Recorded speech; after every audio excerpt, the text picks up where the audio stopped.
Good morning, lady bosses. 10 o'clock a.m. Tuesday morning, and I'm so happy to be here with you. I've had a crazy couple of weeks. I was in Maine 2 weeks ago, and I was in Boston last week and got home late Sunday. And man, I'm like just catching my breath, and it feels really good to be catching my breath with you. So I'm happy you're here and happy to get into today's topic because it's one we are all guilty of. And it's great, doing some research for this and learning even new ideas for how to deal with that. Somebody's here. Hey, Michelle, how are you this morning? Good to see you. Beautiful Michelle. She's always smiling, always a bright spot. So you saw the picture that I attached to the post. Hey, Darlene. Good to see you too, beautiful. This picture I posted, I mean, how common is it? And I really think about it with my mom. As soon as your mom can't get you on the phone, oh my goodness, she must have been kidnapped or she must have been in an accident. Or it's like, Mom, it's only been 5 minutes. I was in the shower and couldn't answer my phone. It's seriously that small sometimes, right? And I've got an Italian mom, so believe me, I've had a lot of experience with somebody who really builds stories. Hey, Lori, I haven't seen you in a long time. I was just in a meeting with Lori this morning. Okay, so anyway, we know how our imaginations can run wild, and we're going to talk a little bit about when that's good and when it starts going the wrong way, how to rein it back in, and why you want to do that. So it almost makes it sound like we should just like not even be using our imaginations, because it's true that much of the time it's leading us down that wrong path. But when I was doing all my little research for this, I found one site that said, why would you want to keep your imagination from running wild? Creativity is the best thing humanity has over other species. And that's so totally true. Hey, Tracy, how are you, girlfriend? But then they did go on to say in the article that imagination can be both your gift and your doom. So we know that, but let's visit it again. Of course, it can be your gift in that how wonderful is our creativity and how beautiful is a good imagination. Whether you're making up stories to tell your kids or your nieces and nephews or your grandkids or your friends. Oh my gosh, we always love to play this game. I do it now with my grandkids, and I don't know if somebody just made it up or if any of you have ever done it, but it's like finish the story. And I start the story just saying a sentence like, it was a really beautiful sunny day in September, and suddenly, something started, a storm started to rise. And then the next person would say the next sentence, and the next person would say the next sentence, and you would just tell this whole story. But boy, talk about needing to be creative and using your imagination. That's so healthy, and that's so good.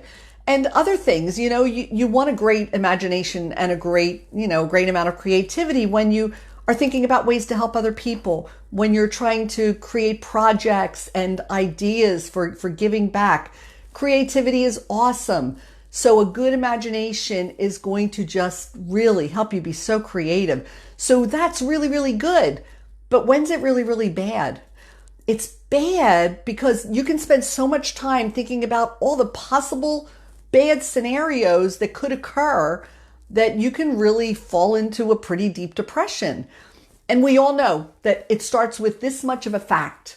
This is how much information you have that's actually factual. But we have this need to take this little skeleton and flesh it in and create this whole big story around it because we need that completion. We need that to be whole. We can't deal with just having a little piece of it. So we build these big stories, right? So here's the deal. There's some different ways to respond when you're going down the wrong road. And I love this illustration I read about. They said, imagine that your imagination is a screaming, reckless child who's got a handful of permanent markers and they're running wild through a white mansion. Okay? That's your imagination sometimes. It's just totally wild and on the loose and ready to do tons of destruction, right? Well, one way you can react to that is like to match that level of intensity and react like almost with violence. Just silence your thoughts violently. Just will yourself to stop. As soon as you feel yourself starting to build that story that's going to go down the wrong road, just stop immediately. Colleen, I get it. Oh my gosh, I know. And I'll tell you, I've seen so many people, and my mom is, like I said, the Italian warrior, and she's the worst one at creating stories. So you can just violently say, stop, I'm not going down that road. I'm not going to think about that. And if that works, that's awesome. It doesn't work for everybody, but if you can nip it in the bud, that's great.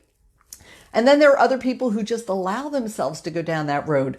That screaming child is just, hey, they're just expressing themselves. And that's awesome, because going down that wrong road, even though it's really bad, think about this big story you're creating. So it really does give you a wildly creative mind, but it also gives you a complete lack of ability to control your thoughts. And then you become a slave to the story you created in your head.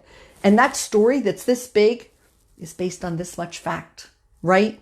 So you become a slave to that story, and most of that story may not even be true, okay? And here's the problem. When your mind gets believing a story like that, you drag your body along for the ride, okay? Your heart beats faster, you get upset, you get a stomach ache, you just feel sick because you've finished this story out with just a horrible, horrible scenario, and now you're just when you're sitting there thinking about it. Your body doesn't know the difference between a real situation and an imagined situation. So you're going to do your body harm, even in your health, by creating these stories in your head that aren't true. So why do we do it anyway? Well, I think, like I said, we need answers. We need everything fleshed out. We need to understand the whole picture. Somebody just gives you this much, it's not enough. We need to know it all. So I want to show you a few examples of, if you're not totally with me, of how you do this, because you probably all do it every day. So my first example is business related. So you have a potential client you've been working with for months, and you're finally at the point that they're ready. They are ready to sign that contract and do business with you, and they are so excited. So, you go away from the meeting, you go home, you prepare the contract, send it to them, and 3 days later, you've heard nothing. And you reach out and send something again. You try and call them, nothing. So you can go down a positive road, which we don't do. And you can just say, gosh, maybe something's gone on in their lives. Maybe, they've had something happen, whatever. But we usually don't do that. Now, this is kind of, I'm going to really embellish this, but this is what we do. Instead, we think, oh my gosh, why'd they change their mind?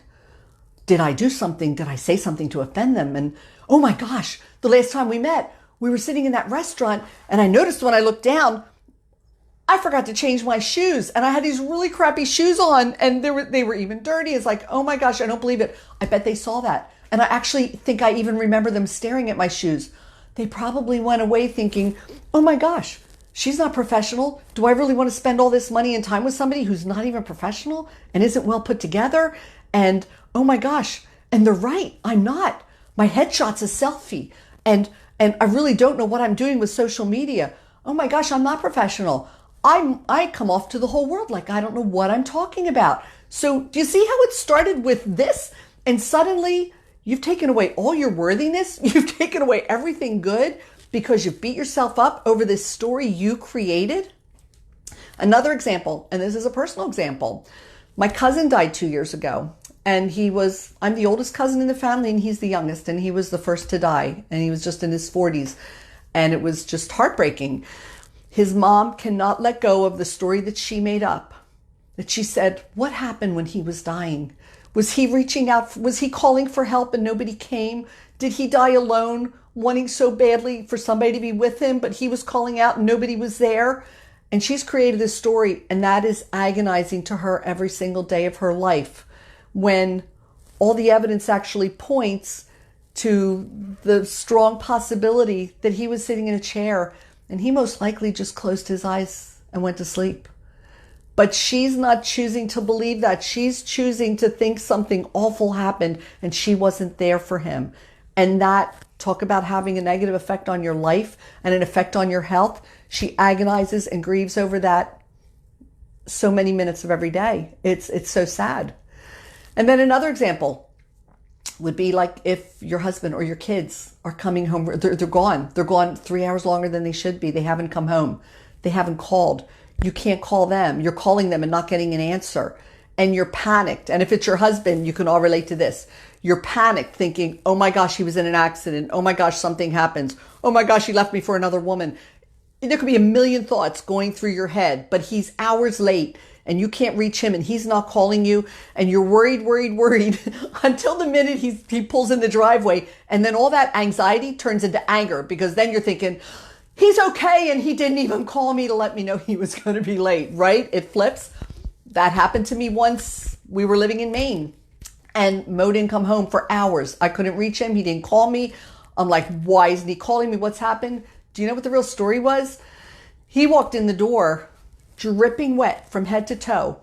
He was driving down a road in the winter in Maine, crossing a bridge over a frozen lake, and a car went off the bridge into the lake and went under the water. He jumped out of his truck. He jumped in the water. He smashed the back window to get into the car, cut the seatbelts. It was an older couple, pulled the man out, who by then was already dead, and pulled the woman out, who lived 3 days in the hospital, but then she passed too. That was the real story. Did my mind ever go anywhere positive? No, my mind was like, I can't believe he's so inconsiderate that he's not even calling me. I'm here with the kids, with his kids. We're not a first marriage. We're waiting to go out to dinner. He's not even calling me, telling me what's going on. We go down the negative road. We don't think that, look, something must have happened. It can end there. It can end right there by just saying, look, something must have happened. I'll find out what it is when I find out what it is. So the deal is, if you can violently just stop yourself from going down that road and just say, stop, don't even go there, that's great. That's not as easy to do. But here's a better thing to do. Give people grace. When you start thinking and going down the road where you're thinking the worst of someone, and a lot of times it's a situation where we start thinking, oh, well, they're not calling me. Well, I didn't think they liked me. And oh, they're probably saying all these bad things about me. And oh, this and that and this and that. Women, I know we do it. I know we all do it because I hear it all the time. If you go scroll Facebook for 5 minutes, you'll see somebody complaining about somebody. I try always to think, what could be the other story? Use that creativity in a better way. Instead of going down that road thinking things are so bad, immediately think, what could be the other story? She's so disconnected from our group. She's never coming anymore. She really didn't care about this to start with. Maybe there's something else. Maybe there's something going on in her life and she really needs us. Maybe we need to plug into her even more right now because we don't know what's going on. But let's give people grace enough to assume the best instead of assuming the worst. In a situation like my aunt, she'll never have that answer. She'll never know how her son died. She will never know. So when you don't know, and especially when it's a situation where you're never going to have an answer, she might be right. She might be wrong. She'll never know. Choose the story that gives grace. Choose the story that is going to give grace to the other person, not in his situation, but in other situations. And it's also going to give you peace. And an easier way to do that, when you're in the middle of the situation, you need to stop and give yourself a quiet space and file away some things that make you happy, some mental things that make you happy, people that make you smile, grandkids that make you laugh, times out with your girlfriend that when you remember, you just start cracking up and can't stop laughing when you remember different situations. File away all these things in your mind of things that you can't help but smile about, because I know for a fact you can't be happy and be sad at the same moment. You can flip back and forth, but you can't go back, you can't experience both at the same moment. So as soon as you start feeling yourself wanting to go down that road, pull something out of that file cabinet and it's going to bring you back to a happy place. I was coming home yesterday from my mom's and was thinking about something that was just starting to get me so churned up and so upset. And I caught it and thought, oh my gosh, I got to switch this. And I thought about an old friend who was like my best friend for so many years. And it's a guy, he was like my big brother. I haven't talked to him in more than a year. And I tried to call him and I didn't get him. But just thinking about him for that minute made me smile and made me happy. And it diffused all that negativity that was starting to churn and build up. Lori says, I wish everyone was hearing this. Thinking and having and giving grace is so important. I've been on the receiving end of someone thinking wrong and it caused harm. That's so sad. And you know what? We don't know what's going on in the situation. And I think a big problem today is an awful lot of our relationships are happening virtually. We're texting people. We're seeing things on Facebook. We all know that communication is, I forget the exact statistics, but it's only like 7% what's written. and then a bigger percentage of what's heard, and the biggest percentage is body language. Boy, when you're basing stuff on things you read, it shrivels it down to 7%. But how often do we hear something somebody says and we totally take it the wrong way? And I've seen that so many times where it's like, really? You took that way? I didn't even think of that. Because that could have meant so many different things, but so many people take those things and run the wrong way with them. Give grace. Don't assume they said something because they were thinking of you. You might see they say something and like, oh my God, I just had the worst morning and somebody just drove me crazy. And you were one of the people with them that morning. Like, oh, she was talking about me. We run down the wrong roads and we run to the answers that are just going to cause the most grief in our relationships and even just within ourselves and in our health. Instead, react differently. And here's the deal. The wrong answer, the wrong imaginative story and the right one, the wrong one that you're creating might be the accurate one. I'm not saying it's not accurate. It might be. But as long as you don't know, it's 50-50. Maybe it's not even 50-50. And, when my mom is in these, talks about something and she's thinking the worst, I said, look, Mom, that might be right, but it also might be wrong. So why don't you choose to believe the other? Why don't you choose to believe that this was all done in innocence and nothing was meant to be hurtful? So you have a choice as to what you want to focus on and what you want to believe. Don't choose to believe the worst. If you start to create the worst, put that over here, but get imaginative now and say, okay, now let me create a scenario that's going down a different path. Okay, I'm thinking that they're not doing business with me because, they saw my dirty shoes and thought I wasn't professional. Okay, now what could be another reason she didn't call me? Hey, we've got strong imaginations. Use them for good. That is the key, is using it for good creativity. So then, maybe something's happened. Maybe she just needs some space right now. I'm going to give her that space and I'll just reach out to her in a regular situation. And you know what? Maybe she doesn't want to do business with me. And if that's the case, that's fine too. But I'm going to give her grace and not just assume that I know all these answers, because I don't. So this, again, it affects relationships like Lori just said. But more than that, it's just going to affect your physical health and your mental health. Because believe me, if you're becoming a slave to a story you made up in your head, that's a negative story. Again, it might be true, but it might not. But you've created this story that you're now a slave to. Do you think you're going to be productive in any area of your life? We talk about not having enough time to do stuff. Time is our biggest commodity, ladies. We need to grab any extra time we can anywhere. So if you have time, but you're so crippled by this negativity that's starting to affect your mind and affect your body, and you can't think straight because it's crippled you, then you've taken good time and thrown it down the toilet. And you can't afford to do that. But in the bigger picture, we know we're living in a crazy world. And the only way that world's going to change is through us doing things, and affecting people one at a time. So one person at a time, let's just be kinder to each other. Let's give each other grace. If we read something that we think is directed at us, hey, maybe it is, maybe it isn't, but give grace and assume it's not. And if that's a person that you think is directing it at you, but you don't know, give them enough grace to stay plugged into them and to be kind to them anyway. Because that's where change starts. It's only going to start with you. So I hope that helped. Are there any things you can think of? I'd love to hear some ideas for some things you think of where you take a little bit of a fact and run the wrong way with it and just turn it into something it's not. Happens in business and relationships all the time. And that's where I think social media, as much as it's so good, that's one of the bad aspects is, we do take things that are said and create something negative out of them that maybe was never the intention.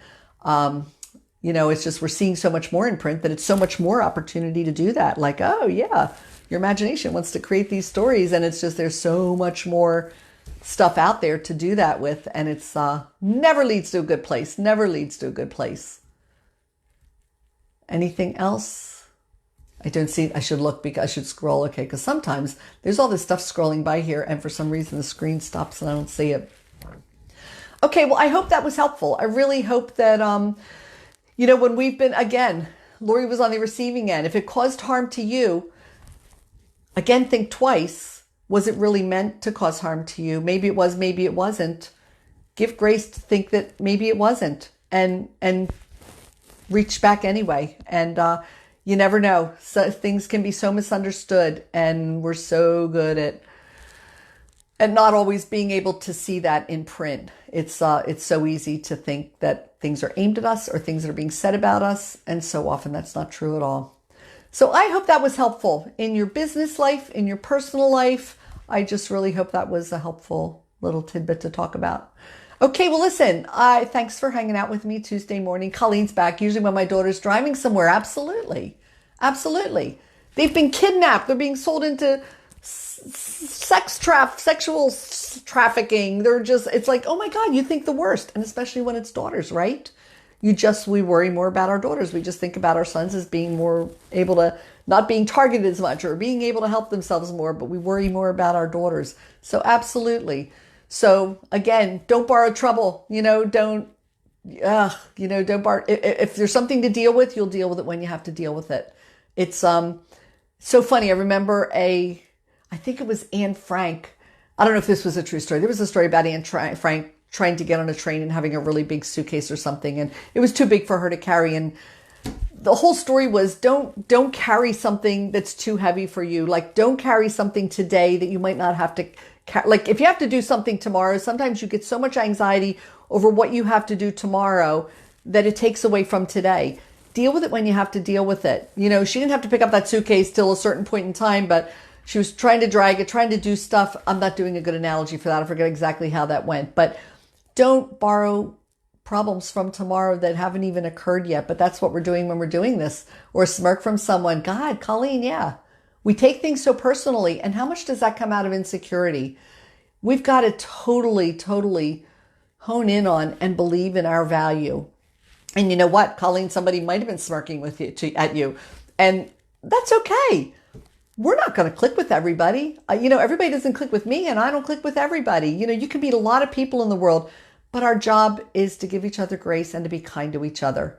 Whether you're going to want to be best friends with each other and go shopping and hang out and go on trips together, that's a whole different level. There's never an excuse not to be kind to each other. So if somebody smirks at you, it stings. Of course it stings, but you know what? That's on them. That's a reflection of them. Don't let it go any farther than it has to. Just flip that baby right off of you. You know your value. That's where you pull things out of your file cabinet. And you think about all the people who love you. And you think about who your tribe is. And who is it that knows your value and that values you the same way you should be valuing yourself. People are going to smirk at you. People are going to smirk at me. Not everybody's going to like all of us. We think everybody's got to like us. Like, oh my gosh, she doesn't like me. Everybody's never going to like you. And that's okay. We're different. We're all different. So flip off the smirk, but be kind anyway. I guess that's the bottom line. Don't create a story. That's on them. Be kind anyway.